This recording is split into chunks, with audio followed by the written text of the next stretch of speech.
नमस्कार दोस्तों, 29 मार्च 2025 सबसे धीरे चलने वाले ग्रह का होने वाला है राशि परिवर्तन। वृश्चिक राशि वालों, अगर मकान को लेकर चिंताएं थी, संतान की परेशानी थी या फिर हो रही थी वाहन को खरीदने में दिक्कत, माता की हेल्थ खराब थी, तो बहुत सारे सवालों का जवाब मिलेगा आज के इस वीडियो में। क्योंकि 29 मार्च से होने वाला है आप ही की राशि में एक महापरिवर्तन।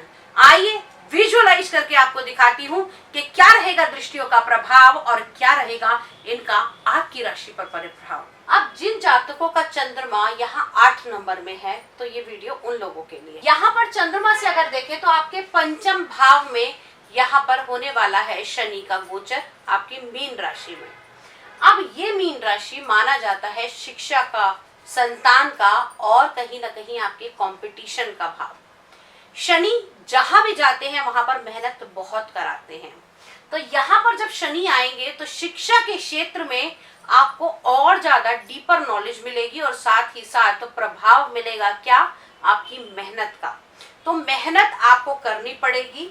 साथ ही साथ शिक्षा के क्षेत्र से जुड़े हुए लोगों को, जो खास तौर से किसी प्रकार की रिसर्च कर रहे हैं, उन लोगों के लिए ये टाइम पीरियड बहुत ज्यादा महत्वपूर्ण हो सकता है। खास तौर से जो साल का, ये इस साल का पहली शुरुआत, ना केवल जहां पर ग्रह बैठता है वहां के फल देता है, लेकिन साथ साथ फल देता है जहां इसकी दृष्टियां भी पड़ती हैं। अब शिक्षा का और संतान का तो हो गया, यही भाव है आपके प्रेम संबंधों का। शनि का ये गोचर कहीं ना कहीं आपके रिलेशनशिप को थोड़ा डाउन कर सकता है, क्योंकि शनि विरक्ति का कारक है और जब प्रेम संबंधों के भाव में शनिदेव आएंगे तो आपको इन चीजों से थोड़ा लगाव कम हो जाएगा। आपके रिलेशन में आपको यकायक ऐसा लगने लगेगा कि नहीं, मुझे इस तरफ नहीं जाना है, या तो मैरिज करनी है या चीजों को खत्म करना है। तो इस प्रकार की परिस्थितियां आपको देखने को मिल सकती हैं। अब तीसरी दृष्टि जो शनि की हम खराब मानते हैं, शनि की टेढ़ी दृष्टि मानते हैं, यहाँ पर ये जो शनि का गोचर होगा वो होगा आपकी कुंडली के सप्तम भाव के अंदर। अब शनि का ये जो गोचर है, इससे तीसरी दृष्टि सप्तम भाव पर आएगी, यानी कि जीवन साथी के भाव पर आएगी। इस समय में आपके पर्सनल रिलेशन, जी हाँ, आपके हस्बैंड वाइफ के रिलेशन थोड़े से गड़बड़ा सकते हैं। शनि की तीसरी दृष्टि रहेगी आपके सप्तम भाव पे, जो आपका विवाह का, आपके जीवन साथी का भाव माना जाता है।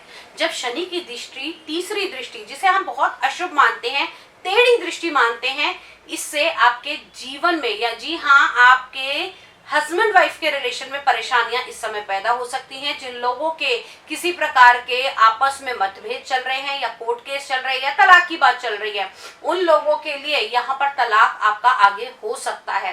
किसी भी प्रकार की छोटी वाद विवाद को बहुत बड़ा ना बनाएं। अब बात करते हैं शनि की सातवीं दृष्टि की, जो पड़ेगी आपके लाभ भाव पे, यानी कि आपके 11वें भाव पर। कहा जाता है कि शनि तीसरे, छठे और 11वें भाव में शुभ फल देते हैं। तो यहाँ पर जब शनि की दृष्टि पड़ेगी तो आपको आकस्मिक धन की प्राप्ति होगी। वो धन कैसा होगा, जैसे बड़े लंबे समय से अगर आप बिजनेस में इन्वेस्ट कर रहे थे, आपको कोई प्रॉफिट नहीं आ रहा था, आपका कोई पैसा रुक गया था, या फिर कोई ऐसी चीज जिसको लंबे समय से लेने के लिए सोच रहे थे, अब शनिदेव वो दिलाते हुए दिखाई देंगे। अब बात करते हैं शनि की 10वीं दृष्टि, जो कि पड़ेगी आपके दूसरे भाव पर, आपके कुटुंब भाव पर।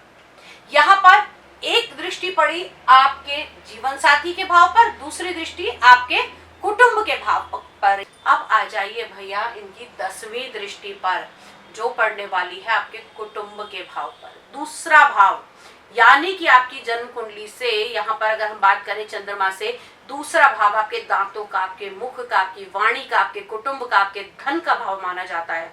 शनि की जब यहाँ दृष्टि पड़ेगी तो कहीं ना कहीं आपकी फिक्स एसेट्स थोड़ी सी हिलती हुई दिखाई देंगी। आपके पारिवारिक रिश्तों में गड़बड़ाहट आएगी, एक दूसरे के बीच में मिसअंडरस्टैंडिंग हो सकती है, भाई बहन, ताऊ चाचा, वाद विवाद इनमें देखने को मिलेगा।